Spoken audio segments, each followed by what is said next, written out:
You could also take that idea and sort of pump it up by hosting it as a mini candlelight Christmas Eve service where the Christmas story is read from the Bible or another book. You could pray for each other, for God to bless and prosper everyone in the new year, and express gratitude for God sending Jesus to us as the light of the world. That takes it to the next level. So it's a candlelight sing-along, and you're doing it on Christmas Eve, but you can tell people, hey, I know a lot of church communities aren't doing a Christmas Eve service this year. They can't. We're going to do a little mini one. And you just tell them, we're going to read the Christmas story. We're going to sing a little bit. We're going to have the candles. We're going to pray for one another. You could say, we're just going to do it for about an hour. There again, I think it'd be very, very popular, and be surprised how many people a Christmas Eve service has been sort of their tradition and their thing forever, and they would thank you for it. It'll be a beautiful and simple little thing. And you can make it as simple or as elaborate as you wanted, right? And you could do it indoor, outdoor, depending on your comfort level or theirs, or, any restrictions that are local or whatever have you.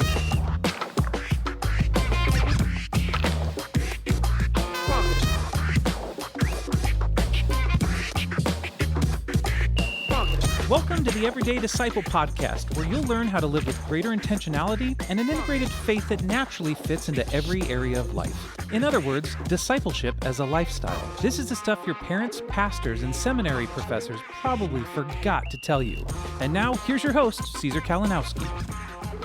Well, I sure hope that you are ready for Christmas, that you're in the mood, you got the spirit for the year. A few weeks ago, I heard probably the first Christmas carols that were starting to air on the radio. And normally that kind of seems too soon for me. I don't even know if it was Thanksgiving yet, but maybe right after or whatever. But it put me in the mood. It really did. And though with the weather lately here in the Pacific Northwest, I'm not 100% sure that I've got the full-blown Christmas vibe, but I think so.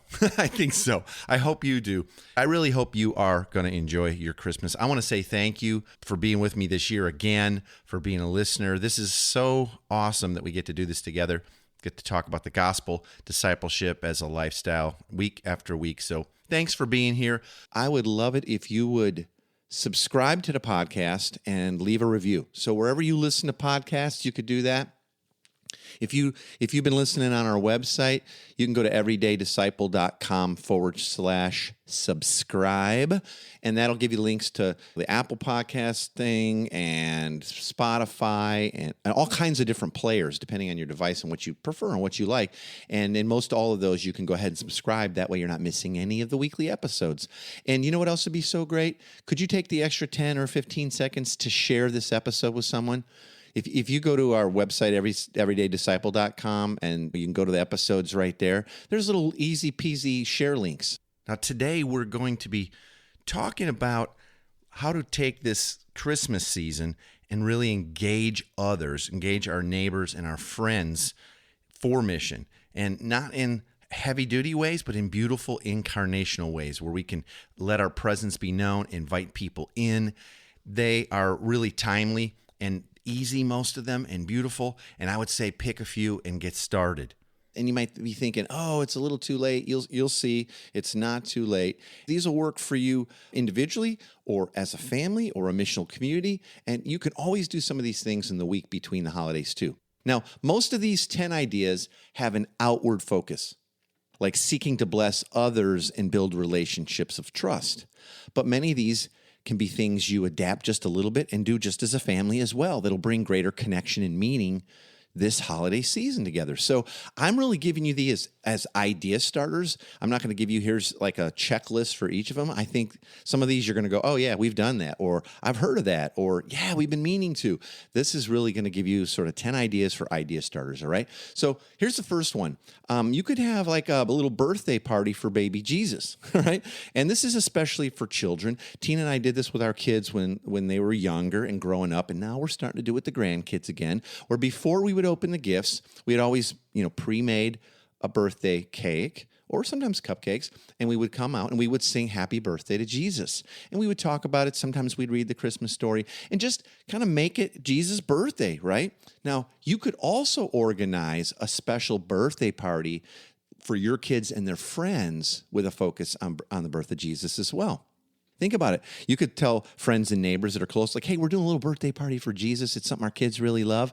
Love it if your kids wanted to come and kind of get in the Christmas spirit and focus on the reason for the season, so to speak. You'd be surprised how many people would be thankful for something like that because they feel like, wow, we kind of focus on Santa and the gifts, but we would love our kids to have a bigger thing. So maybe plan for some appropriate crafts and fun activities to go along with that, some yummy treats and stuff like that, and plan a story time for telling the Bible's Christmas story. If you have the Jesus Storybook Bible, that one's beautiful in there.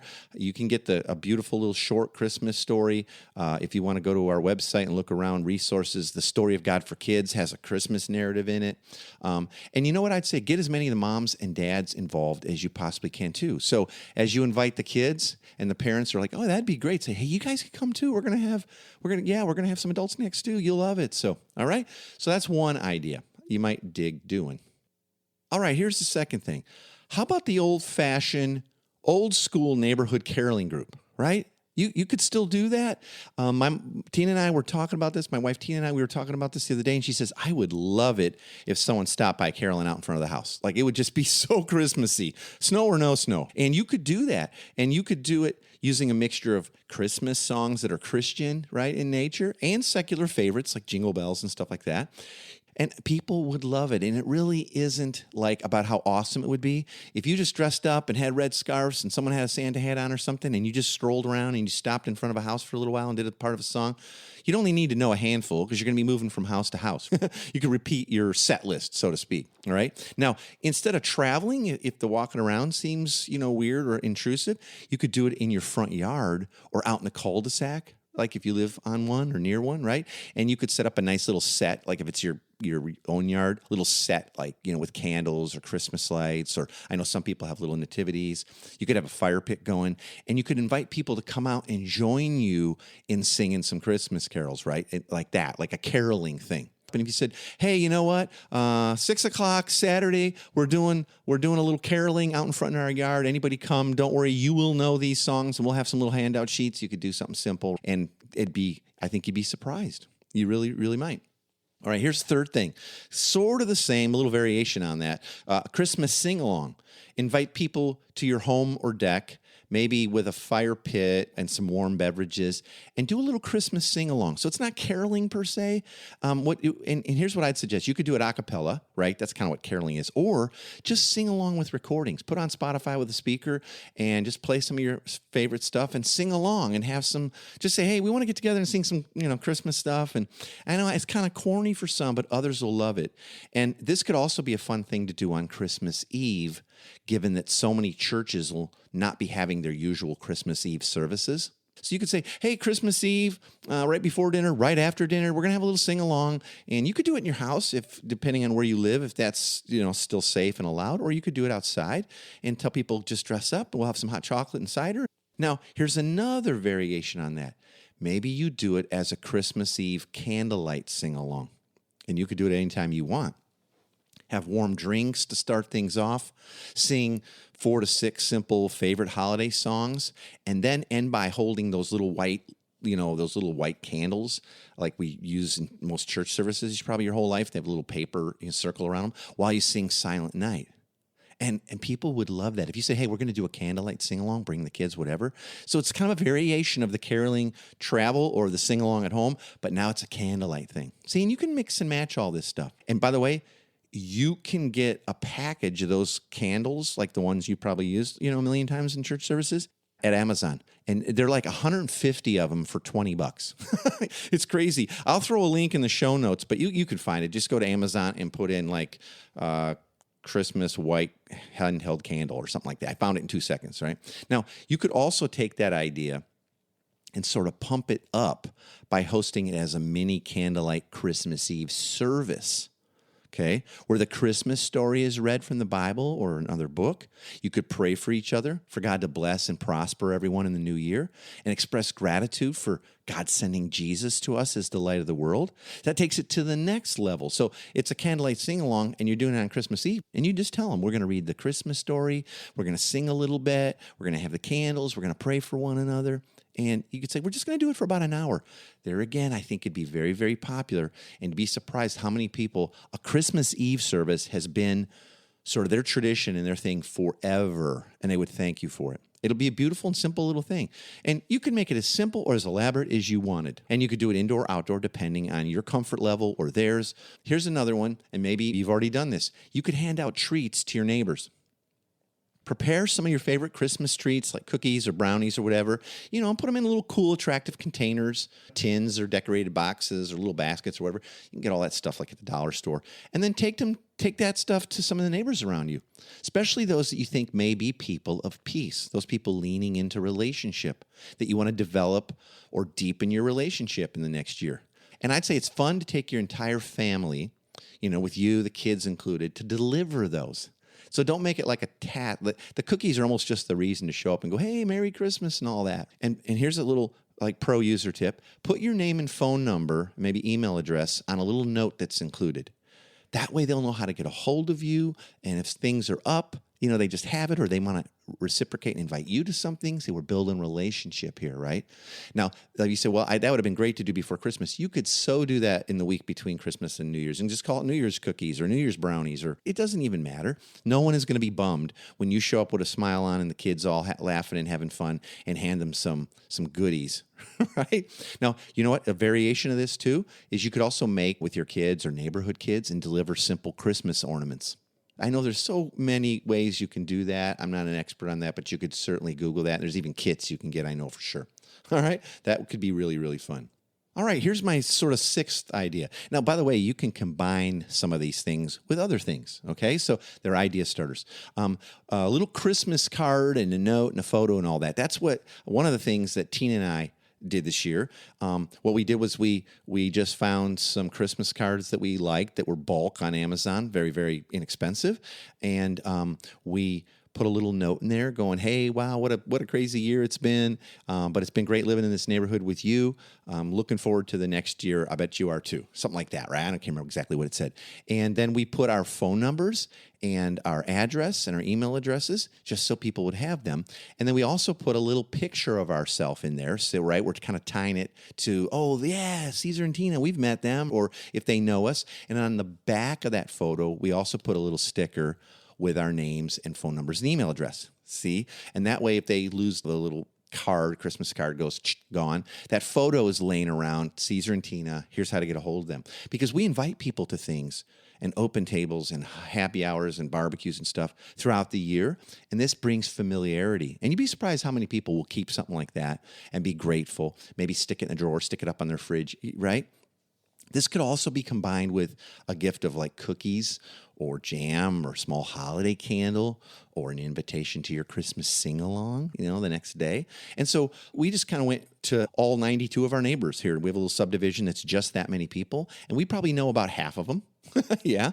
You don't have to be that elaborate. You might just do it on, the people in your blocks or across like this block only or whatever. That's just how we chose to do it, because this is a super walk-in neighborhood and everybody walks and we see everybody. And we probably know close to half the people. I just over, being friendly and being people of peace and finding people of peace. So now not everybody's home. So you got to leave those. And that's another reason we leave the photo and our number and all that kind of stuff. All right. So number 7. How about throwing a little Christmas dinner party, right? You might still be able to do that depending on where you're at. And it might be real small. It might be a couple or 2 or whatever. It might be a smaller little group, maybe 2 to 4 other couples over a dinner in your home. And you can say, hey, we're wanting to have just a little Christmas dinner. You're very special to us. We want to do that. It could also be done as a Christmas brunch. We pretty much every year we have Christmas dinner. It's big kind of deal with Team K, and there's usually lots of extras people there. But we also do a brunch because some people who are real special to us say, hey, we really want to hang out with Team K, but I got to go to my family thing at the same time you're having your family thing. So we started adding the brunch too. So we get up, we have a little brunch, and then we usually lay around and watch a movie, and then we have dinner later. And some people come and do all of it. Now, another alternative to this would be to make sure you invite at least, it's like if you don't want to do a full dinner, host that, here'd be my alternative for you. Be sure you invite at least one person or couple to join you for your Christmas dinner. I would say here's a little tip. Try and have small gifts for whoever you have. So like if they're coming to your family's thing, try to have a small gift for each of them so they're not left out during the time you open gifts. Or you could be sure to have already done that gift opening and stuff before they arrive so as not to make them feel awkward. Either way, even if you did, it's kind of nice to give them a little something that's appropriate, a candle or a little, gift card to Starbucks or something like that. Just people, for some people we've had come and say, well, that'll be the only gift I'll get this year. I'm not joking. And they're great people. They're not like shut-ins or anything, but they just don't have family, and they're not connected to theirs or something, so they're not sending or receiving anything. So these things go a long way. So a little dinner party, maybe a little fun little Christmas dinner party or a brunch, or at least invite one person or couple to join you. Here's another idea. Number 8 is decide to treat another family like part of your family this year. All right. Think of someone in the neighborhood who has maybe a special need, or someone who recently lost a loved one or was widowed. Maybe it's someone that lost a job, or they've struggled with health problems, or someone who could use a little extra love this year. And you could even help organize neighbors to do this with you, something special, sort of like a community Christmas gift of sorts, and try to help and encourage that person this year, or that family. Treat another family like part of your family that needs help. We're working on that as Team K right now. We've been, right? I'm recording this before Christmas, but yeah, to do the same thing. We're trying to, this family, part of our family this year. And I'd plan, if you're going to do whatever, you plan it ahead. You might have missed it for this year. That's okay. Here's an idea for next year. And if you don't know someone you'd want to do this for, like some people say, well, I wish I did, but I don't know my neighbors all that well yet. There are plenty of organizations that can help you with this. And things like Angel Tree, you've probably heard of. Maybe your church has done it, where a Christmas tree with little tags are going to give you a family. Maybe your church family is organizing something like this. Or maybe another church is, and you found out about it, or you could probably find out about it just with a little Googling. And I'm sure they would love to have you join in by selecting a family or a child to bless this Christmas. Here's some other ways you can find families in need. The American Red Cross will hook you up. They totally will. Salvation Army, they always know families in need. And most local soup kitchens or food pantries will as well. Any of those types of organizations, you can also generally go and help prepare either Christmas meals or package Christmas gifts that have been donated or whatever. You could help serve Christmas meals. And there are definitely ways to do this safely. Trust me, Salvation Army, soup kitchens, food pantries, they've all figured out we're going to keep doing this. People are even in more need this year with a lot of job loss and stuff like that. So there's ways to do it safely. Don't fear it. You don't have to. They'll know. And remember, we always kind of want to make these types of decisions from faith, right? Pray about this stuff. Let God decide. Here's another kind of way to help with food and kind of, blessing a family, whatever. You could put together sort of a holiday dinner / gift box. That's a cool thing, I think, is you put together during the holiday season like a gift box that contains a complete dinner and some sort of wrapped up gifts for everyone in the family that you want to bless. So see how it's kind of a hybrid of the other one, like pick a family you want to bless, right? With something like you're going to treat them like family and invite them, or just give them a gift or whatever. But this is a hybrid. You could box up a full meal with some small little gifts. And this doesn't have to cost a ton of money for you to do. It really doesn't. You can spend as much as you want or as little, really. I don't think anybody's going to be, looking a gift horse in the mouth. There's no right or wrong way to create a gift box. And the best part about it is you can use your imagination, and you can get your kids involved in it. And you can also invite friends and other neighbors to help you do it. Or let's do several. So here's some examples for how you put together a holiday in a box. It might be a good thing to call it. Put together like a complete ham or chicken dinner. Ham's kind of a good one because it's pre-cooked and it doesn't require a long time to heat up. No one can really blow that. Also throw in the box all the trimmings, so appropriate to either ham or chicken or whatever you choose. Like a bag of potatoes, maybe the fixings for a salad, tomatoes, cucumbers, some lettuce, whatever, dressing. Throw in a bag of buns or rolls or some croissants, maybe a little bit of butter, a couple cans of corn or a bag of frozen veggies, something like that. Some cranberry sauce. That's always fun. Believe me, chicken, ham, doesn't matter. It's just kind of Christmassy. It's kind of festive. And maybe a jar of gravy to go along with that. Then put some dessert. Put it like a pie. Put some can of whipped cream topping or something like that. And then add in appropriate gifts that are sort of age appropriate for everyone in that family, if you know it. And if not, you can do generic-y things. It's nicer when it's an actual shopped and wrapped gift. But we've had to do it at times that we don't know, so we give little Amazon gift cards. People will generally pick their own things and be happy for it. And this is another place where your family and friends and community can really chip in and help out. So if you do get gifts, wrap them nicely, make them look great. Don't just put one big bag with stuff in it. Like, treat people like you'd love to be treated. And if you know the names of the family members, write their name on the tag. That's a cool thing. And if not, just try to do it best you can and buy something that says like girl age 12, right? Or boy age 8. Or something like that, adult female. Okay, so don't stress any of it. Now, there's a couple of ways you can give these gift boxes. So if you're worried about it or it feels awkward, you could just give it to them and say, hey, we heard you might love something like this Christmas. Everybody could use a little more cheer and joy. You don't have to point out, like, I heard you're having the worst year of your life and suck and you're broke. And, you can just say, hey, we heard you guys could use a little extra cheer. We sure could too. Anyway, so here it is. But you could do it anonymously. And sometimes, maybe not often, but you'll come across a family who may be embarrassed by their situation. So that would bless them actually more, where it just, through either the organization you found them out or some other way, you could do it more anonymously. Because, the last thing you want to do is embarrass people, even though they might really enjoy getting it. But some people just feel super awkward.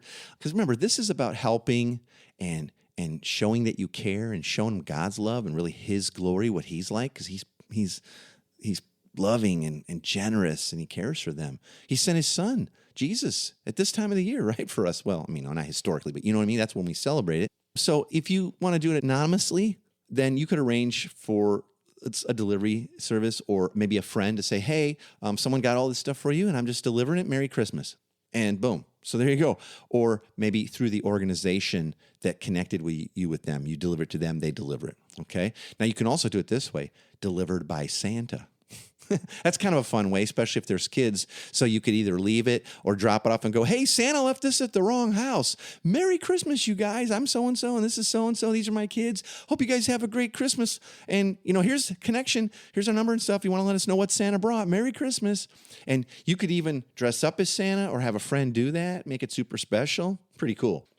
Now, last but not least, number 10 here, ways to be a blessing and live on mission, which is just making disciples and helping people move from unbelief to belief about God and who He is and what He's like. Believe it or not, cash. Yeah, last but not least, cash. Cash is always a winner for people who have needs. And this can be for like one family where you hook them up with, some cash to help pay bills, or a nice-sized gift card at the local grocery store, or maybe a grocery store one and an Amazon one for gifts, or a store they're going to have clothes and toys and food, like Walmart's great for that. A single mom or an individual or whatever. Or you could do smaller gifts given out to several people. So when I say cash, it's not necessarily meaning you have to stuff wads of bills into an envelope, though you could. But you can always get those, I think they're Visa cash cards, prepaid. You can get those at pretty much every local grocery store. Or you give one to a place that everybody can find stuff they're going to need. So like a Walmart or other major store chain where they can buy food or other necessities or toys or clothes or whatever they want. So there you go. There's a whole bunch of ideas, hopefully to get you started. Hopefully you'll find something in there that trips your trigger. And there again, you're hearing this and you're probably thinking, oh, it's too late this year. No, it's not. It really isn't. Even if you go, oh, we should have done the Christmas card thing. Just do a holiday one. Get a card that says Happy Holidays and deliver it in the week between. listen, no one's going to be bummed. They're all going to be grateful for the touch and for the effort that you cared. I promise you. Let me give you a few big takeaways, right? In our big three. This is the time when I want to do that. I want to leave you with the three big takeaways. If nothing else, you don't want to miss the big three thoughts or ideas here. And as always, you can get a printable PDF of this week's big three as a download by going to everydaydisciple.com/big three. everydaydisciple.com/big three. And what I'll do is I will put the list of these 10 ideas, and not with all the descriptors, because hopefully you'll remember them from this episode, or you can go back and re-listen. But I'll add an extra page that's got all 10 of these ideas, kind of their titles, so as to remind you. So you could print this big three off, and then you have that list, and you could sit and talk through it as a family, pray through it, and all that. Okay, here's the big three. First, seeing everyone as family and treating them as such is really a great place to start if you want to be missional this holiday season, okay? There are people all around you that are alone, and they're dying for community. I promise there are, always, and maybe even especially this year. Opening up your life, your heart, and home to include them into your family's holiday traditions and your time is a powerful way to show them God's love. And because you're inviting them into your own family time and rhythms, it says to them, hey, you're part of this family too. Isn't that beautiful? So don't miss that. Treating other people like family, great place to start. Second, let's remember, Jesus was also called Emmanuel, meaning God with us. Let's model that to others. Yeah, let's model that. Let's be with others. Many of us were raised to believe that Christmas and the holidays is a time to sort of unplug from outside world, outside relationships, and our normal community rhythms. And many Christians also tend to isolate away from their small groups or their missional communities. That, well, we just kind of took a break and we're just hunkering down and being isolated. I would say being selfish a little bit. And they isolate from those that they really could be pressing into for closer relationship. I'd say use the flexibility that your schedule may allow during the holidays to be with people. No huge goals for outcomes or worries about what to say or do. Just be present this holiday season, asking the Spirit to guide you how you use your time and with whom.